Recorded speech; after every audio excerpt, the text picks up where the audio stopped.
अस्सलाम वालेकुम जी, सुबह बखैर, जुम्मा मुबारक। You are watching good morning public. और पब्लिक मुझे कहती है सुहाब सर और इन्हें कहती है रिस्पेक्टेड अब्दुल रऊफ साहब। जी अस्सलाम कैसे हैं? वालेकुम। उम्मीद है आप लोग सब खैरियत से होंगे। हमारी तरह must be looking forward to the weekend. Weekend plus match sir, match तो अभी मतलब थोड़ी देर में शुरू हो जाएगा। लेकिन फॉग है कह रहे हैं कुछ, लेकिन मुल्तान में अजीब सी कुछ चेंजेस है। मुझे तो लग रहा है पाकिस्तान डरा हुआ है। कॉन्फिडेंस लेवल कल बाबर आजम का था प्रेस कॉन्फ्रेंस के दौरान। उन्होंने क्या कहा कि I don't care, I don't care, it's okay, आप बिलबिलाए, आप शो करें, आप जो मर्जी करें। टीम की सिलेक्शन हुई है उससे मुझे लग रहा है कॉन्फिडेंस लेवल शेक हुआ है। अच्छा, हाँ, उसकी वजह यह है कि एक तो जाहिर है फास्ट बॉलर बहुत सारे अवेलेबल नहीं है। इस वक्त नसीम शाह भी इंजरी का शिकार हो गए हैं, वो भी अवेलेबल नहीं होंगे टीम को सिलेक्शन के लिए। तो टीम ने 3 स्पिनर खिला लिए और हरमीत हमारा साथी, पहले उससे तारुफ ले लें, मतलब आज देखें उसे क्या दस्तार पहनी हुई है। टीम सीधा मुल्तान पहुंच गई है। आप बता दें, आप अपने मुल्तान जाना है या पिंडी और इस्लामाबाद से शो करना है? कैसे हैं आप? और गुड मॉर्निंग फ्रॉम लाहौर। जी वालेकुम सलाम, सत श्री अकाल, गुड मॉर्निंग। रूस साहब ने दुरुस्त फरमाया कि हमारे यहाँ देखें फास्ट बॉलर जो है, एक तो वैसे भी कमी है। जिस तरह परसों हमारे स्पोर्ट्स एनालिस्ट ने कहा कि अब नई जो उमूमन ये होता था कि पाकिस्तान में फास्ट बॉलर की बहुत ज़्यादा तादाद होती थी और बैट्समैन कम हुआ करते थे, लेकिन अब ये चीज़ें बदलती जा रही है। लेकिन दूसरी जानब हम देख रहे हैं कि हमारी टीम में जो इंजरीज हैं वो भी ज़्यादा हो गई। आरिस रऊफ के बाद जो है वो नसीम शाह भी उनको भी थोड़ी सी तकलीफ है और कल सुना ये भी है कि नेट प्रैक्टिस में वो शामिल भी नहीं थे। लेकिन मुल्तान के स्टेडियम की अगर बात की जाए तो उसमें कोई शक नहीं कि एक यादगार यहाँ पे कई टूर्नामेंट खेले गए, कई टेस्ट मैचेस हुए और रोज़ साहब आपको याद होगा कि हिंदुस्तान के एक बैट्समैन वीरेंद्र सहवाग ने मेरे ख्याल में यहाँ पे 300 रन्स बनाए थे। ब्रायन लारा ने भी डबल सेंचुरी की थी। तो ये एक बड़ा यादगार पिच है वहाँ का और बैटिंग के लिहाज से बड़ा पॉपुलर है। एक तरफ ये भी देखा जा रहा है, लेकिन अब ये भी देखना होगा कि जिस तरह रावलपिंडी की पिच पर जिस तरह हमने तनकीद देखी सुनी, हर तरफ से तनकीद हुई, तो अब देखना ये होगा कि ये पिच कैसे बनी है। बहरहाल लेकिन मुल्तान में एक तो मौसम का बहुत इशू है क्योंकि वहाँ पे भी धुन उसी तरह ही है और ये जो चीज़ें हैं, बहुत ज़्यादा चीज़ें जो हैं इस हवाले से भी देखी जा रही हैं। लेकिन बहरहाल अब जो हम देख रहे हैं कि इंग्लैंड में कुछ तब्दीलियां की गई हैं, कुछ एक नए फास्ट बॉलर जो हैं उनको शामिल किया गया स्क्वाड में। तो ये जो सूरत हाल है थोड़ी सी वहाँ पे भी तब्दीली नज़र आ रही है, लेकिन यहाँ पे कुछ ज़्यादा, क्योंकि एक तरफ तो बॉलर की वजह से हम मात खा रहे हैं पहले से भी और अब नसीम शाह का ना होना भी हमारे नुकसानदेह है। लेकिन हरमीत, आपको पता है इन तमाम टीम की सिलेक्शन और चीज़ों के बावजूद भी, चलिए अगर मोराल अब भी है हमारे कैप्टन का और बाबर आजम की अगर हम बात करें तो वो कहते हैं कि मैं बदला पूरा कर लूंगा, मुल्तान में पिंडी का मैं उतार लूंगा। मैं तो खुश हूँ इस बात से कि वो काफी कॉन्फिडेंट है, लेकिन आज गेम के थ्रू अपना कॉन्फिडेंस दिखाएंगे तो हम मानेंगे सर। हाँ, स्ट्रेटजीज बदली हुई हैं। उसकी वजह यह है कि पाकिस्तान ये समझ रहा है कि ये स्पिनिंग ट्रैक है और इस हवाले से उन्होंने स्पिनर ज़्यादा शामिल किए हैं। और जो फास्ट बॉलर हैं वो भी मीडियम फास्ट बॉलर हैं, कोई तेज़ बॉलर नहीं है।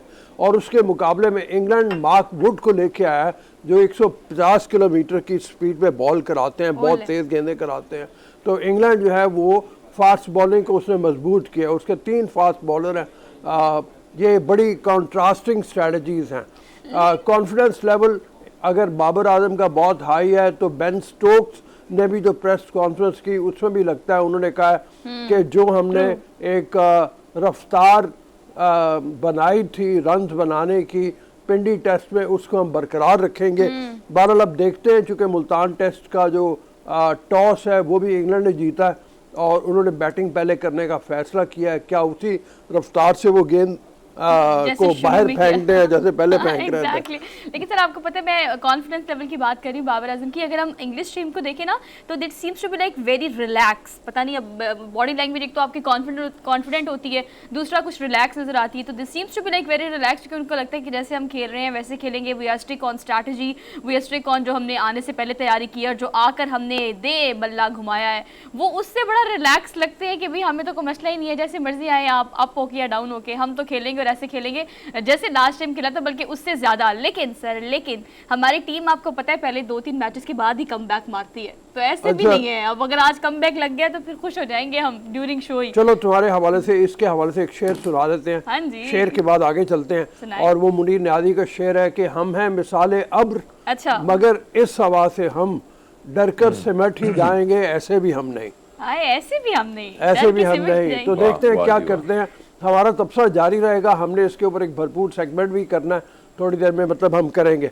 अब जरा चलते हैं कल की एक ऑडियो लीक के ऊपर, जो जुल्फी बुखारी और पिंकी बाजी सर, पिंकी बीबी कह ले, पिंकी बाजी कह ले, पिंकी पीरनी कह ले, आपने जो कहना आप कह ले, लेकिन पीटीआई की सियासत सर घड़ी दो घड़ी हो गई है बस। अभी थोड़ी देर पहले जब हम ऑफ एयर से बात कर रहे थे तो हरमीत भी किसी को बता रहे थे कि भाई पिंकी के कारनामे इस तरह के हैं कि खामखा की आवाज़ उठ जाती है। बहरहाल, तो ऑडियो लीक में पिंकी जो है वो जुल्फी बुखारी को कह रही हैं कि ये जो घड़ियां हैं खान साहब जिनको इस्तेमाल नहीं कर रहे, इनको बेचना है, तो इनको बेच दो। तो बेच दो सर, हाँ OLX में बेच दो। तो जुल्फी बुखारी उनको कहना है जी मुर्शद, जी मुर्शद, जी मुर्शद। उनको तो सर, उनकी तो अकीदत की इंतहा थी ना उस ऑडियो में। आपने, मुझे तो उस ऑडियो में उनकी अकीदत निकल के बाहर आ रही थी, जी मुर्शद, जी मुर्शद। चलिए वो भी ठीक है, आपको रिस्पेक्ट करनी चाहिए, लेकिन सर पीटीआई की सियासत इस वक्त घड़ी दो घड़ी हो गई है बस, इंक्लूडिंग एवरीवन। मतलब इतनी छोटी सी बात तो हम नहीं कहेंगे, खैर मुद्दा बहुत बड़ा नहीं है, लेकिन जो डैमेज पीटीआई को और पाकिस्तान तहरीक इंसाफ के चेयरमैन इमरान खान साहब को हो रहा है वो बहुत ज़्यादा है, जो कि इन छोटी छोटी ऑडियो लीक से है। मुझे लगता है उसमें कोई थोड़ा बहुत पर्सनल फैक्टर भी था। घर की कोई चीज़ हो जो अब खान साहब या आपके शौहर इस्तेमाल ना कर रहे हो, तो चलिए आप कह ही देते हैं कि इसको बेच दो। खैर वो तोहफे में दी हुई ना हो तो बेहतर बात है। ये एक पर्सनल पर्सपेक्टिव से भी इसको देखा जा सकता है। ऑल दो सर हमने अभी इस बारे में डिटेल में बात करनी है। ऑल दो आगे बढ़ेंगे, टॉप स्टोरी में इसको भी डिस्कस करेंगे कि हमने आज पॉलिटिकल सेगमेंट में आपको क्या क्या बताना है, क्या क्या हैपनिंग्स पॉलिटिकल हो रही हैं, और 20 से 21 की तारीख और तारीख या फिर उसके बाद पॉजिटिव यू टर्न या जो मुलाकातें हो रही हैं उस पर हम डिटेल में बात करेंगे। इसके अलावा आज एक हमने सक्सेस स्टोरी भी आपसे शेयर करनी, क्योंकि रोज़ाना हमारे प्रोग्राम का एक जॉनरा हमने बना लिया है कि आपको इंस्पायर करने के लिए और आपको कन्विंस करने के लिए कि अगर आपके पास कोई आइडिया है और अगर आप समझते हैं कि उस आइडिया से आप बहुत कुछ कर सकते हैं तो जस्ट गो फॉर इट।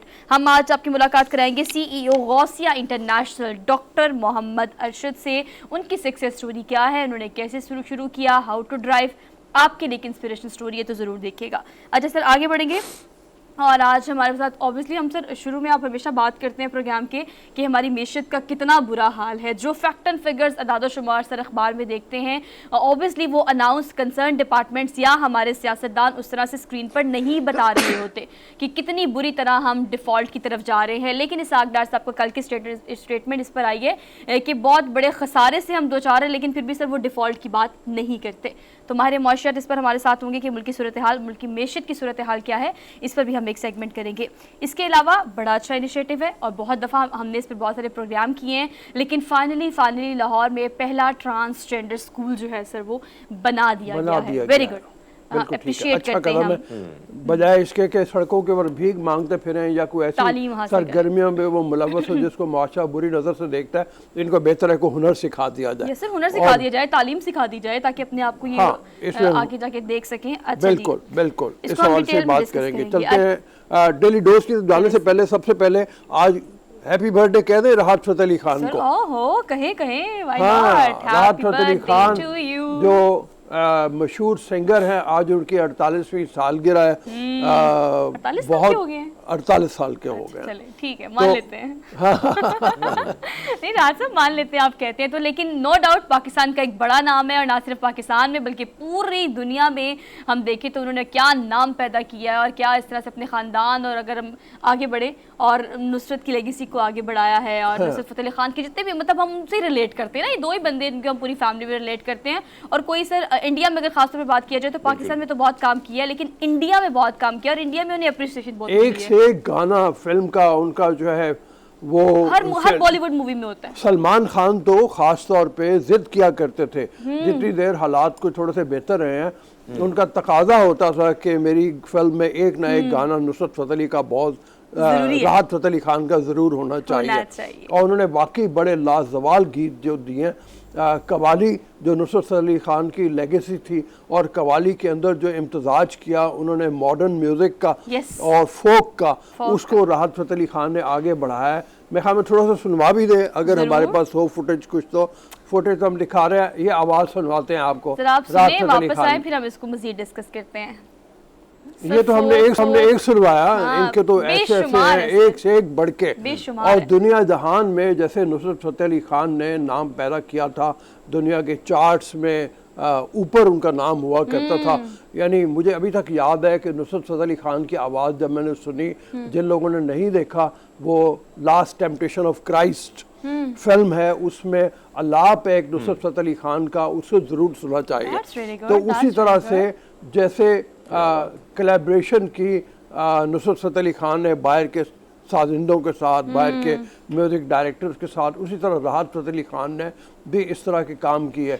और मैं एक और चीज़ समझती हूँ, आप गानों की बात कर रहे हैं, हमने ज़्यादा जो है खासकर मिली नगमे के हवाले से अगर मैं बात करूँ, या मुख्तलिफ तराने जो इन्होंने खासकर पीटीआई के लिए बड़े ज़्यादा वो किए हैं, लेकिन मिली नगमे जो हैं इनके बड़े कमाल के हैं, बड़े मुख्तलिफ किस्म के। और ज़्यादातर जो हैं आज भी अगर हम देखें तो सोशल मीडिया पे उसकी ज़्यादा जो है कहीं ना कहीं कोई ऐसी वाक़या या सानिया रोनमा होता है तो उसमें कहीं ना कहीं हम देखते हैं कि उस वीडियो के साथ साथ इन्हीं का वो जो मिली नगमा है वो भी चलता रहता है। तो ये बात आपकी दुरुस्त है कि पाकिस्तान हो या पाकिस्तान से बाहर हिंदुस्तान, और हिंदुस्तान की हर बॉलीवुड की दूसरी मूवी में कहीं ना कहीं उनका सॉन्ग जो है वो हमें सुनने को मिलता है। ऐसे में अगर हम देखें तो फ़ैन फॉलोइंग जो है इनकी बहुत ज़्यादा है मुख्तलिफ ममालिक में, और जिस तरह ये जाते हैं मुख्तलिफ इनके वर्ल्ड टूर जो लगते हैं।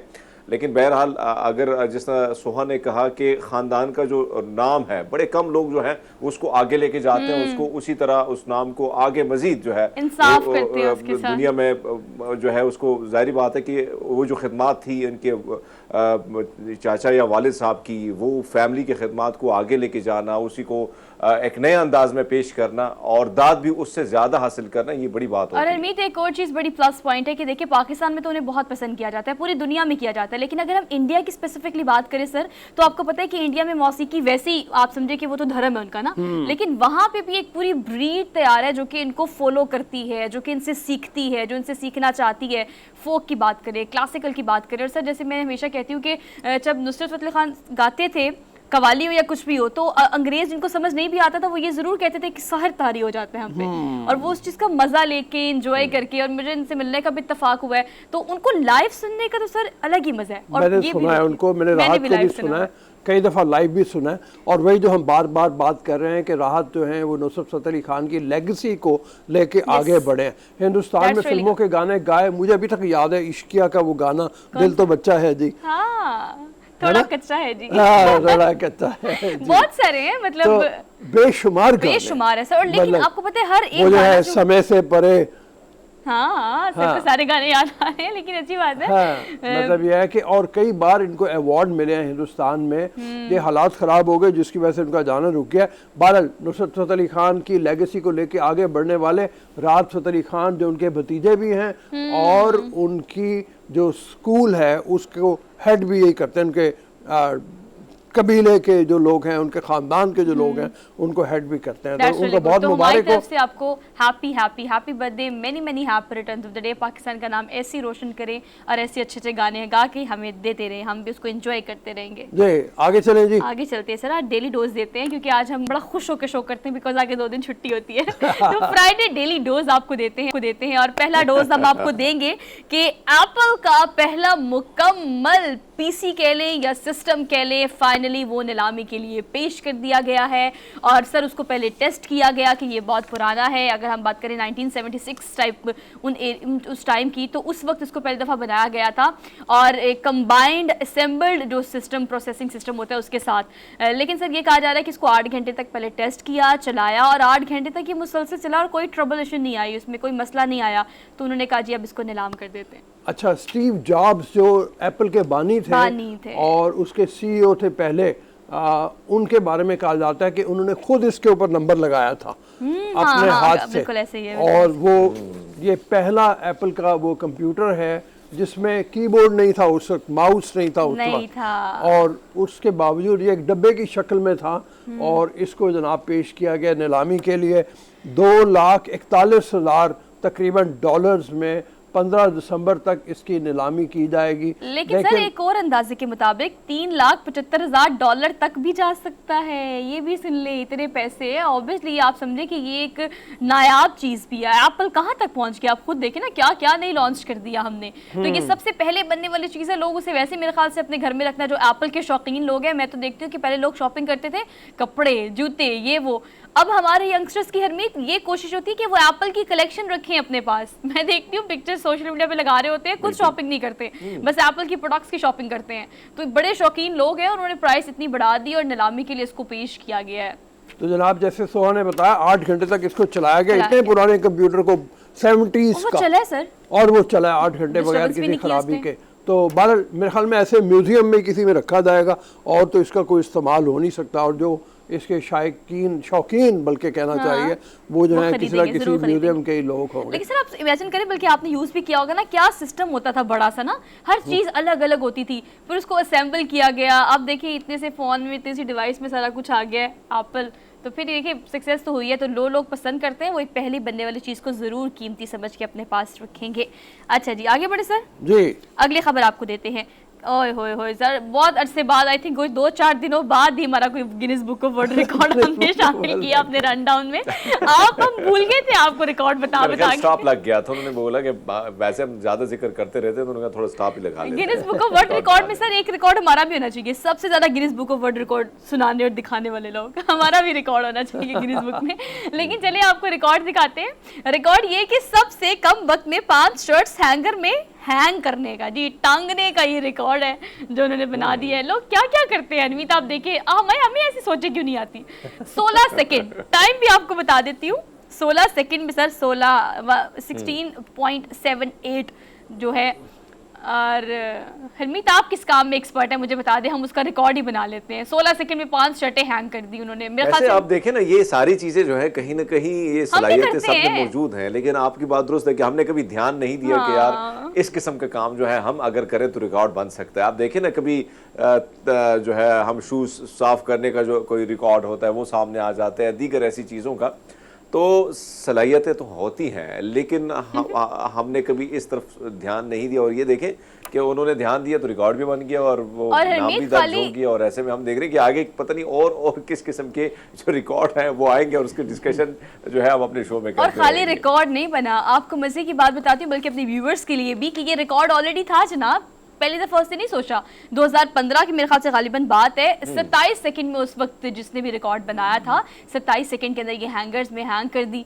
सर बेगम की बड़ी मदद हुई होगी वैसे इससे ना। हाँ, बेगम हम लगा दे सब सारे कामों पे। ये साहब जो है इनके बारे में ये इनका कहना है कि मेरी अपनी जो शर्ट्स थी उनका गिरेबान खुला था और हैंगर भी छोटे थे, तो मैंने अपनी बीवी की शर्ट्स जो हैं वो इस्तेमाल की और हैंगर भी बड़े साइज का लेके आया ताकि सही रिकॉर्ड बन सके, कम वक्त में ज्यादा हैंग कर सके। तो बहरहाल वैसे भी प्रैक्टिस हो गई, अच्छा है बीवी की शर्ट्स टांगने का।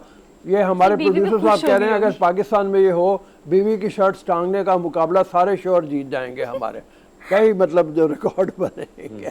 लेकिन सर चले, अब आप भी ऐसा रिकॉर्ड बनाने का सोचे। मुझे लगता है कि जब हम ये रिकॉर्ड आपको बता रहे होते हैं ना, तो इंटरेस्टिंगली रिकॉर्ड बताने के साथ साथ ये भी बता रहे होते हैं कि ऐसे बहुत सारे रिकॉर्ड्स जो है वो पाकिस्तान से भी Guinness book of world record में जा सकते हैं, क्योंकि मुझे लगता है हम बहुत सारे कामों में एक्स्ट्रा ऑर्डिनरी है, बस हम नोटिस नहीं करते। तो जी कोई आप भी रिकॉर्ड बनाए ताकि हम उसकी भी कोई खबर दें। अगली खबर हम देनी है हाथी की। हाथी मेरे साथी, हाथी मेरे साथी, कितनी हमारी सोच मिलती है।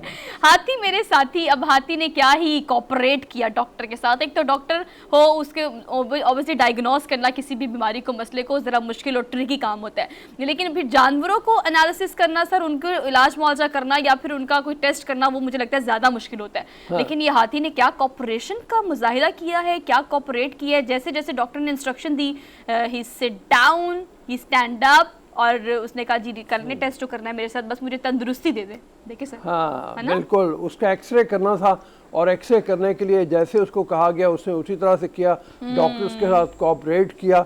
बड़े ट्रेंड हाथी था भाई, ये सही बात इतना है। तो हमारे आम आदमी नहीं करता, इतने मजेदार सर तरीके वो से। एक्सरे लैब में गया, देखिए ना एक्सरे लैब इतनी बड़ी नहीं है, आप देखिए उसमें मशीनरी पड़ी हुई है। सब तो यहाँ पे सरकारी अस्पताल में आप देखें डॉक्टर मिन्नत एक करते हैं मरीजों को, वो उनको खड़ा होना भी नहीं आता। यहाँ पे हाथी को हम देख रहे हैं कि वो भी बाकायदा इशारों पर ही लेट रहा है और उठ रहा है, ये बहुत बड़ी बात है। देखिए सर, देखिए आपको पता है ना, आम जुबान में इनको डंगर डॉक्टर कहते हैं। ये जो डॉक्टर्स हैं ना बेसिकली जानवरों के, अगर आप यहाँ देखें, अगर आप यहाँ पे किसी भी अस्पताल अच्छा, में आपने जाए। डंगर से ना मुझे एक चीज याद दिलाई। हमारे एक दोस्त थे, डॉक्टर थे वो भी, तो उसको जब हम डंगर डॉक्टर कहते तो बड़े गुस्सा होते थे, तो वो लफ्ज हमने दोबारा दोहरा दिया। मुझे इससे एक छोटा सा जोक याद आ गया, बड़ा मजेदार है। वो ये है कि एक साहब का घोड़ा बीमार हो गया। अच्छा। तो डॉक्टर के पास गए और उन्होंने कहा जी घोड़ा बीमार हो गया है, मैं उसको दवाई खिलाने के लिए क्या करूं? अच्छा। तो डॉक्टर ने उसको एक, मुंह नहीं खोल रहा वो, तो डॉक्टर ने उसको एक बांस का टुकड़ा दिया और कहा उसका जितना भी मुंह खोले जोर लगा के ये बांस का टुकड़ा इसमें डाल दो और फिर दवाई डाल के जोर से फूंक मारो, ठीक है। तो वो दवाई उसके अंदर चली जाएगी। थोड़ी देर बाद वो बड़ा परेशान आया और वो कहने लगा जी आप क्या करूं? उन्होंने कहा क्या हुआ है? कहता है जैसे ही मैंने दवाई डाल के फूंक मारने लगा, घोड़े ने पहले फूंक मार दी, दवाई मेरे अंदर चली गई। एक्सपेक्ट कर रही थी सर मैं आपसे, ये इस शेर का क्रक्स मैंने यही एक्सपेक्ट किया था। ये होता है असल डंगर डॉक्टर। ये होता है असल डंगर डॉक्टर, इसका इलाज डंगर करते हैं। खैर ऑल दो ये जोक इज अ पार्ट, लेकिन हाथी की ये वीडियो बड़ी क्यूट लगी, हमने तो सोचा कि आपको डेली डोज में दिखा देते हैं। अगली खबर पे चलते हैं सर, लास्ट है।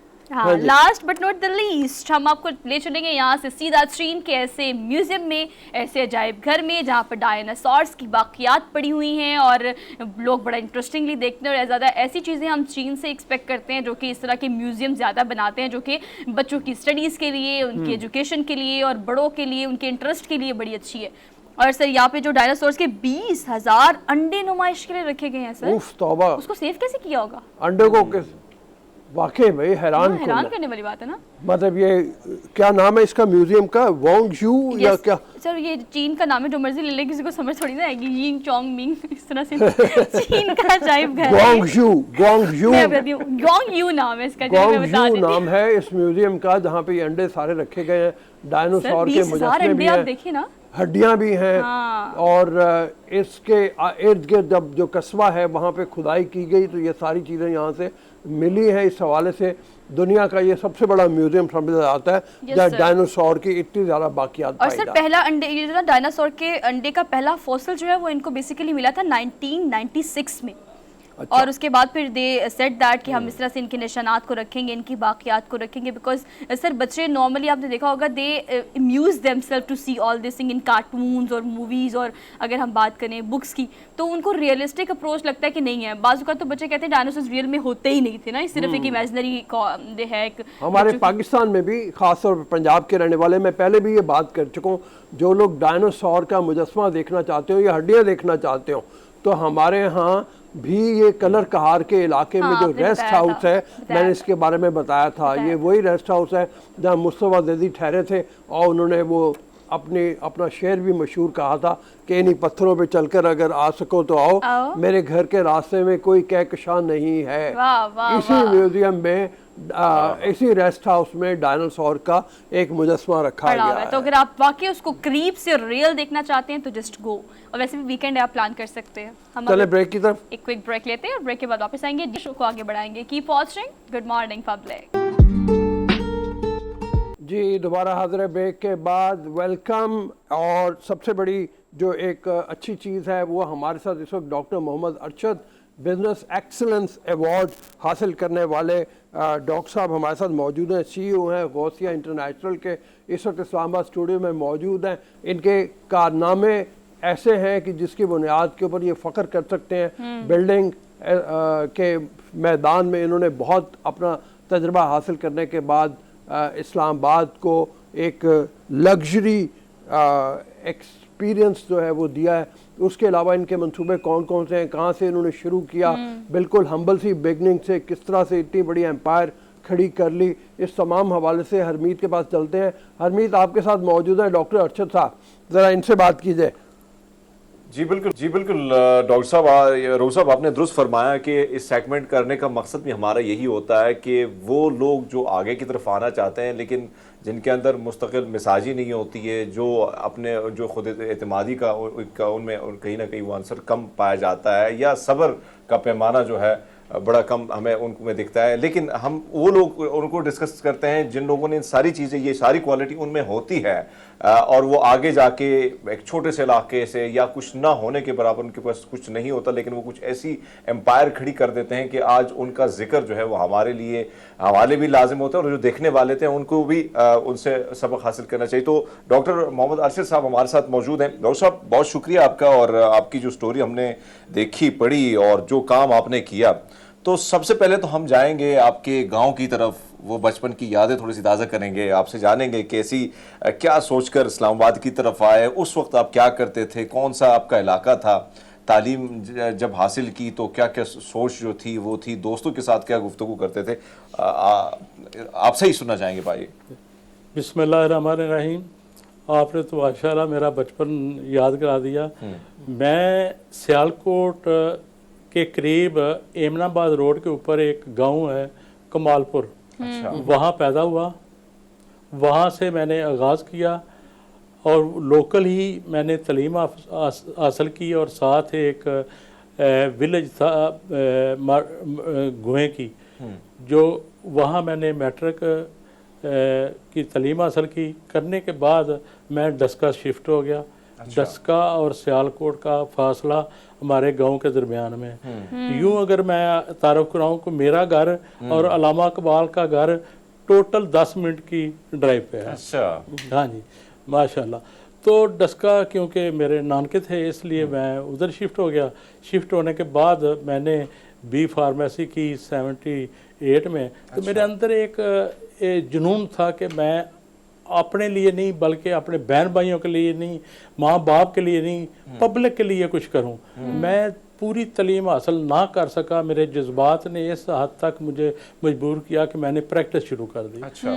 जब प्रैक्टिस के दौरान ही मैंने एक ऐसा सबब पैदा हुआ कि मैं एक यकदम उस फील्ड की तरफ आ गया जो मेरी फील्ड ही नहीं थी, मैं सोच भी नहीं सकता था। तो मैंने अल्हम्दुलिल्लाह सियालकोट, समड़ियाल, डस्का में बहुत अच्छा काम प्रॉपर्टी का किया। तो उससे के बाद मैंने सोचा कि दुनिया जब थोड़ी सी इंसान तरक्की करता है तो सोचता है कि मैं बाहर चला जाऊं, इधर चला जाऊं, उधर। मेरे अंदर जो जज्बा था, मेरे अंदर यही था कि मैं अवाम के लिए, पब्लिक के लिए मैं कुछ कर सकूं, अपने मुल्क के लिए कर सकूं। तो मैं इस्लामाबाद आज से 26 साल पहले शिफ्ट हुआ। आप बिल्कुल ठीक कह रहे हैं। आप जिन चीज़ों के बारे में बात कर रहे हैं वो आपका कीमती एहसास है, आपने वहाँ से शुरू किया, वहाँ से आप ऊपर आए, लेकिन आपने कहा कि मैं पब्लिक के लिए कुछ करना चाहता हूँ। पब्लिक ने उसे गुड मॉर्निंग शो में आपको बुलाने का मकसद भी ये कि पब्लिक को इस हवाले से गाइड कर सके कि जो पिछले 10 सालों में रियल स्टेट में, कंस्ट्रक्शन में एक बूस्ट आया है, उसके बाद हर नौजवान चाहता है कि नज़र ऐसा आता है कि बहुत जल्दी और कम वक्त में आप अच्छा पैसा कमा लेते हैं। इसकी वजह से अब रुझानात ज़्यादा हो रहे हैं, ज़्यादा बड़ी तादाद में नौजवान इस तरफ आ रहे हैं। जैसे आपने कहा कि तालीम बहुत ज़्यादा ज़रूरी नहीं है, आपके पास एक्सपर्टीज़ होनी चाहिए, आपको शौर होना चाहिए, आप मेहनत लगन होनी चाहिए, तो इस फील्ड में आप बगैर तालीम के भी बहुत कुछ कमा सकते हैं। जो यंगस्टर्स आना चाहते हैं उनको आप क्या इस हवाले से कहेंगे कि इस काम को अगर वो शुरू करना चाहते हैं तो कम वसाइल के साथ किस तरह से शुरू किया जाए ताकि उनको को गाइडलाइन मिल सके? अच्छा, मैं दरअसल क्योंकि ये हादसाती तौर पर इस लैंड पे आया था, तो हमारे गांव में या तहसील में या इस्लामाबाद में जो आज सहूलत है वो एक कॉमन है। मिसाल के तौर पे मोबाइल है, व्हाट्सएप है, ईमेल है, ऐसी सहूलत है जो मेरे ज़माने में नहीं थी। और हमारे माँ बाप अपने अपने कामों में मसरूफ़ रहते थे और बच्चों को पालना पोसना और आज के ज़माने से उससे मुख्तलिफ था। तो आज जो सूरत हाल है वो तो हर बच्चा जब प्राइमरी स्कूल में दाखिल होता है तो दाखिले के फ़ौरन बाद जब उसका रिज़ल्ट अनाउंस होता है तो मैट्रिक और मिडिल तक पहुँचते बच्चे की बेस बन जाती है और माँ बाप और उस्ताद को पता चल जाता है कि इसने इस डायरेक्शन पे जाना है, ये डॉक्टर बनेगा, इंजीनियर बनेगा, क्या बनेगा। मुख्तलिफ सोचें होती हैं और वो अगर कुछ ना बन सके तो वो कम से कम वकील तो बन ही जाता है। अच्छा, तो कुछ तो बन सके वो अच्छा वकील सर, बन आपसे जाते हैं। जानेंगे, जिस तरह सोहा ने जिक्र किया कि खासकर जो नौजवान है, लेकिन उसके साथ साथ आपने गौसे इंटरनेशनल की बुनियाद रखी, ये है क्या, क्या काम आप करते हैं और कितने लोग इसमें है, आपकी पूरी टीम जो है किस तरह किन किन शहरों में आप लोग अभी काम कर रहे हैं, थोड़ा सा इस हवाले से बताइएगा। अच्छा, मैं सबसे पहले तो शुरू में जब आया तो मैंने इस्लामाबाद को 6 महीने में स्टडी किया, करने के बाद E11 एक सेक्टर ऐसा है कि मैंने उसको फोकस किया। और शुरू में ऐसे हालात थे कि हमें बहुत मेहनत करनी पड़ती थी। उस वक्त 7 लाख रुपए का एक प्लाट बेचना बहुत मुश्किल था। अच्छा। मगर हमने हिम्मत नहीं हारी। आज वहाँ अल्हम्दुलिल्लाह 6 करोड़ का रुपये भी नहीं मिलता आज की सूरत हाल। अब ये वहाँ जब प्लाटों के मामला से हम फारग हुए तो मैंने कमर्शियल वहाँ पहला प्रोजेक्ट किया और वहाँ से मैं 11 प्लाजे बना के अल्हम्दुलिल्लाह बाहर निकला। तो मेरा कहने का मकसद फिर मैं मुख्तलिफ सोसाइटियों में इस्लामाबाद के इर्द गिर्द जहाँ भी मुझे अच्छी जगह लगी मैंने वहाँ डेवलप किया। आजकल मेरा एक प्रोजेक्ट चल रहा है बैरिया फेस 8 में। अच्छा। जो जिसका नाम बहुत ही आपको सुन के महसूस होगा अच्छा है कि दी टाइटैनिक। हमने पानी से निकाल के खुशकी पे रख दिया। क्या बात है, गुड आइडिया। तो अल्हम्दुलिल्लाह जी एक नाम अच्छा है, एक बिल्डिंग बहुत अच्छी है, लोकेशन अच्छी है। उसके अलावा और भी अल्हम्दुलिल्लाह प्रोजेक्ट चल रहे हैं। साथ साथ मैंने ग्वादर में 2004 से लेकर अब तक मुसलसल मेरा आना जाना है। वहाँ मेरी सोसाइटी भी है मगर मैंने बुकिंग नहीं शुरू की और भी इंशाल्लाह 2-4। अच्छा, ये गवादर के बारे में सर आपसे जानना चाहेंगे, जो आपका नया प्रोजेक्ट है गवादर में, किस किस्म का फ्यूचर आप देख रहे हैं? क्योंकि अगर हम देखें गवादर एक ऐसा प्रोजेक्ट है या सीपेक को हम पूरे इस प्रोजेक्ट को अगर हम देखें तो ये बड़ा बूस्ट ऑफ पाकिस्तान को दे सकता है। फ्यूचर आप इसको कैसे देखते हैं और इसमें इन्वेस्टमेंट जो है वो कितनी जो है वो सेफ आप देखते हैं?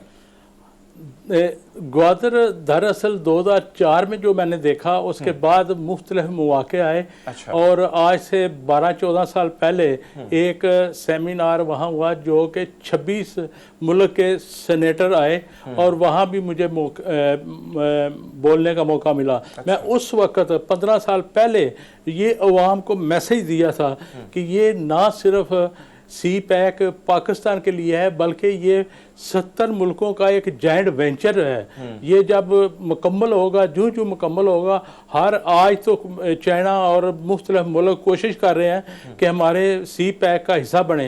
एक वक्त आएगा कि मुल्क कहेंगे, ख्वाहिश करेंगे कि हम इसका हिस्सा बनना चाहते हैं। अच्छा, इंशाल्लाह।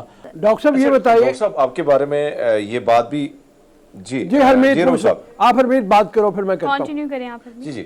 अच्छा डॉक्टर साहब, आपके बारे में ये भी कहा जाता है कि बल्कि जब आप इस्लामाबाद आए तो यहाँ पे कई ऐसे एरियाज थे कि जो जंगल थे और वहाँ पे आप जब काम आप शुरू करते थे तो बहुत सारे लोग कहा करते थे कि ये आप क्या कर रहे हैं, आप इन्वेस्टमेंट कर रहे हैं, यहाँ पे कर रहे हैं। लेकिन आज हम देखें वो मिट्टी जो है वो सोना बन चुकी है। आज आपने जिक्र किया बलूचिस्तान, हम सिंध और इन इलाकों में भी जाते हैं तो बहुत सारे इलाके जो हैं वो बिल्कुल खाली पड़े हुए हैं। तो आप क्या समझते हैं कि एक तरफ हाई राइजिंग बिल्डिंग की बात हो रही है, यानी नहीं, दूसरी जानब हम जिस तरह देख रहे हैं कि सोसाइटी है जो इस्लामाबाद और रावलपिंडी या लाहौर की तरफ हम जाते हैं तो वहाँ पे ज़रई ज़मीन जो है उसको ख़त्म किया जा रहा है, मुतबादिल कोई उनके पास कोई ऑप्शन नहीं है। ये कितना नुकसानदेह है फ्यूचर के लिए? ये फ्यूचर के लिए इतना नुकसानदेह है कि मैं लफ्ज़ों में बयान नहीं करता। अदारों को ये सख्ती से निपटना चाहिए। कोई भी घर या फैक्ट्री या कोई सोसाइटी वो अदारों की इजाज़त के बगैर नहीं बननी चाहिए। वो प्लानिंग होनी चाहिए कि ये हमें ज़मीन, अगर मैं इसके साथ थोड़ी सी अगर मुझे इजाज़त दें तो मैं जापान गया हूँ, कई दफ़ा गया हूँ, 10-12 दफ़ा, तो मैंने वहाँ बहुत स्टडी किया है। पहली तो ये बात है कि वहाँ घर 10 मरले का है, 5 मरले का है, 2 कनाल का है, उसके इर्द गिर्द जितनी जगह है वो चीज़ उसमें काश्त करते हैं जो उनकी ज़रूरत के मुताबिक है। सलाद, सब्जियां, फूल, दरख्त। इसके अलावा जहाँ भी वो जगह मैंने कहीं वो 10 मरले क्या 10 फुट भी नहीं देखी कि उस जगह को ऐसे ही उन्होंने बेकार छोड़ा हो। जिस तरह हमने हज़ारों एकड़ बेकार छोड़ी है, पता ही नहीं है यहाँ कि कोई रिसर्च ही नहीं है कि यहाँ दरख्त कौन से लग सकते हैं, यहाँ सब्ज़ी कौन सी हो सकती है, मगर वहाँ की हर चीज़ को उन्होंने मैनेज किया हुआ है। ना सिर्फ पानी, बिजली, रोड, हर चीज़ को उन्होंने इस तरह कंट्रोल किया हुआ है। उन्होंने साबित करके बता दिया है कि सबसे ज़्यादा असास हमें अपने मुल्क का है और वक्त का है। जी रोज़ साहब जी, मैं ये जानना चाह रहा हूँ कि बड़ा हम्बल सी बिगनिंग, जैसे डॉक्टर साहब बता रहे हैं, छोटी तरीके पे शुरू किया, इतनी बड़ी एम्पायर खड़ी कर ली, तो अब फ़ख्र तो होता होगा कि इतना हम्बल सी बिगनिंग शुरू की। शुरू में कितने पैसे कमाए थे, अब तो बहुत माशाल्लाह बहुत बेहतर हो गया होगा, और वो क्या चीज़ें थी जिसकी बुनियाद के ऊपर आपको ये बिजनेस एक्सीलेंस अवार्ड मिला? पहले हम आपको एक वीडियो दिखाते हैं डॉक्टर साहब, आप ही की वीडियो है वो दिखाते हैं आपको। Category is best in land and infrastructure development, and the award goes to Wassia International. Dr. Muhammad Arshad will receive the award. Fifth ICCI Business Excellence Awards of ICCI. Thank you very much.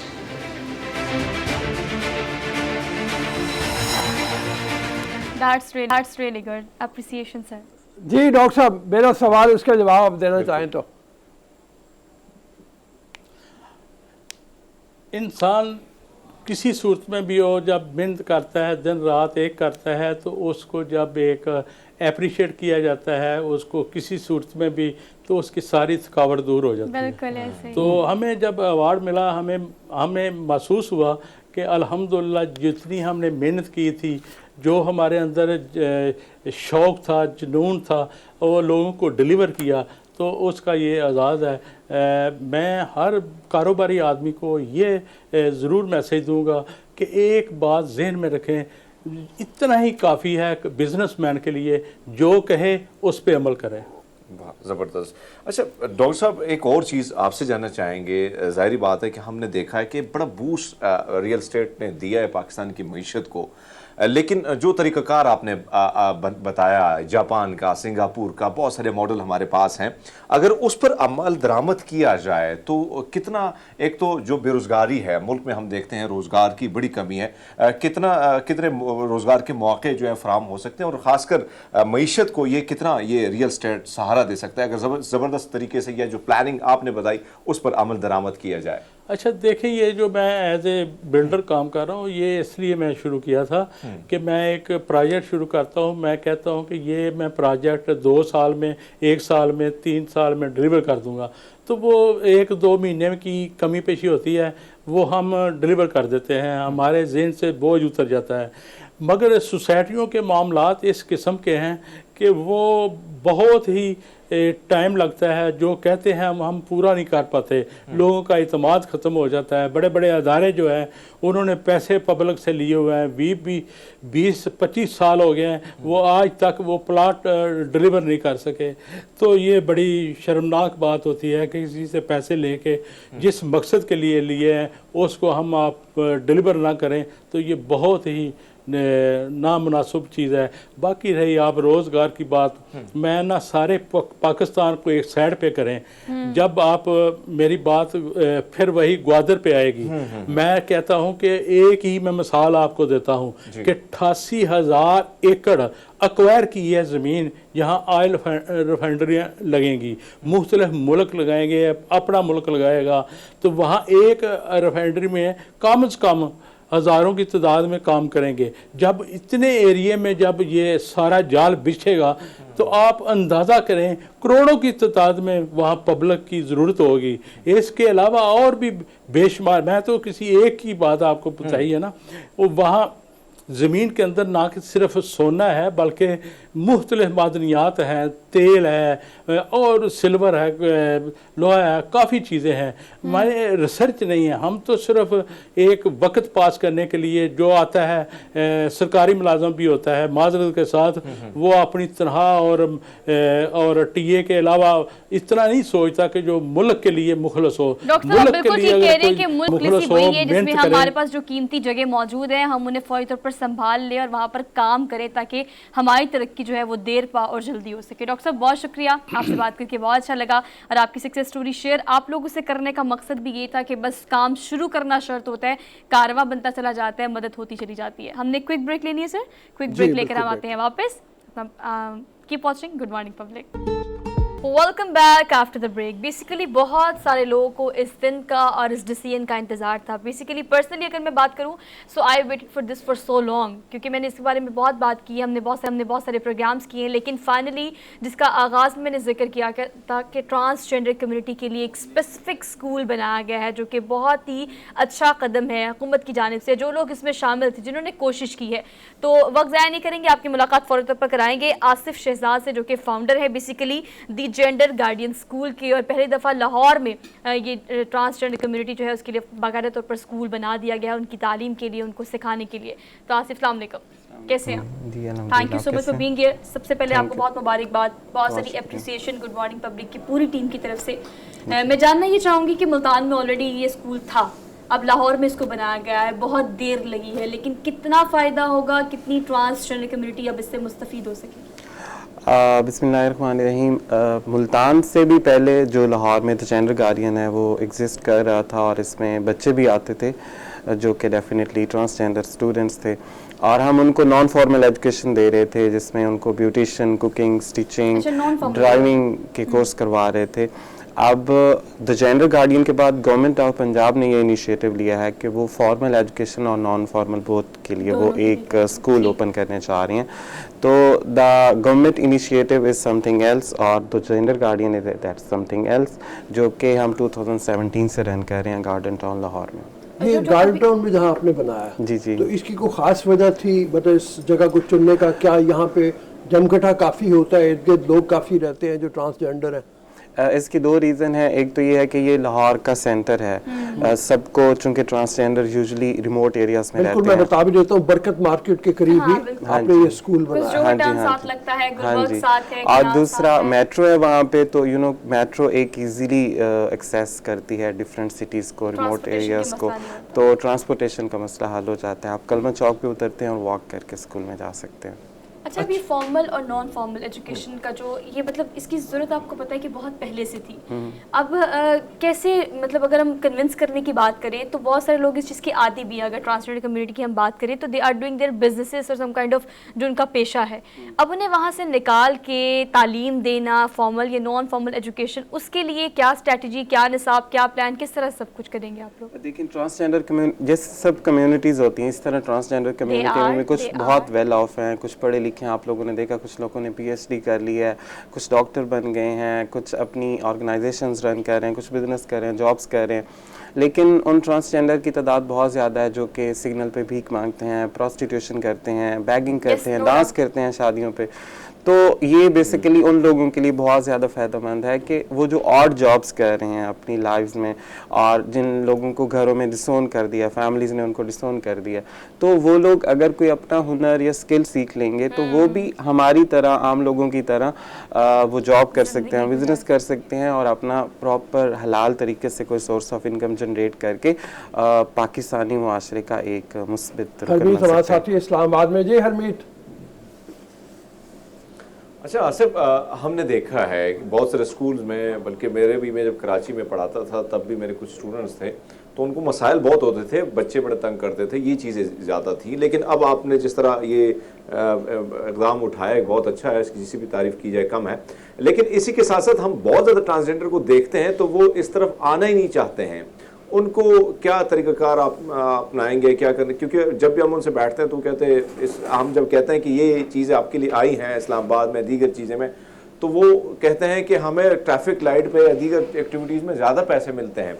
तो उनको राग़िब करने के लिए क्या तरीक़ाकार होगा? School की तरफ attract करना है, उनको समझाना है कि जिस तरह बाकी ने, जिस तरह आपने जिक्र किया कि कोई पॉलिटिशियन बन गया तो कोई डॉक्टर बन गया है, तो आपको एक रेस्पेक्ट भी मिलती है, आपको इज़्ज़त भी उस मुकाम पर पहुँच के मिल जाती है, कहीं ना कहीं आपका जिक्र भी होता है।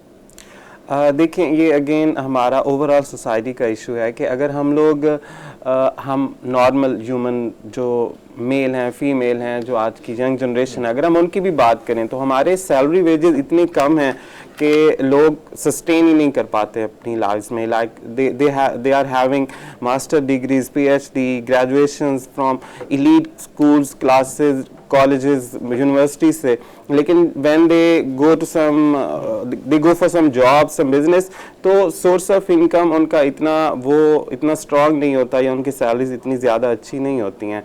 सेम इसी तरह अगर ट्रांसजेंडर कम्युनिटी जिसको एक सिग्नल पे खड़े होके लेट्स सपोज मिनिमम 1000 रुपीज़ भी मिल रहा है एक दिन का और उसका एक महीने का 30,000 बनता है, तो अगर हम एग्जाम्पल दें अपने घरों में, लेट्स सपोज हम कुकिंग का कोर्स करवा रहे हैं किसी भी ट्रांसजेंडर को हमारे स्कूल में, तो जब वो कुकिंग का कोर्स कर लेगा वो एक अच्छा कुक बन जाएगा और जब उसकी जॉब की बारी आएगी, वो घर में जॉब करने जाएंगे किसी के घर में या किसी के रेस्टोरेंट पे, तो वहाँ पे सैलरी होती है 10,000, 15,000, मैक्सिमम 20,000। ठीक है, अब एक बंदा जो सुबह आराम से उठता है, मतलब दोपहर शाम तक वो सिग्नल पे आता है, 2-3 घंटे रुकता है, या वो किसी शादी पे जाता है, वहाँ पे डांस करता है, नाच गाना करता है, और शादियाँ मतलब महीने में 10 या 15 या 20 शादियाँ भी वो अटेंड करता है, तो he or she earns a lot of money।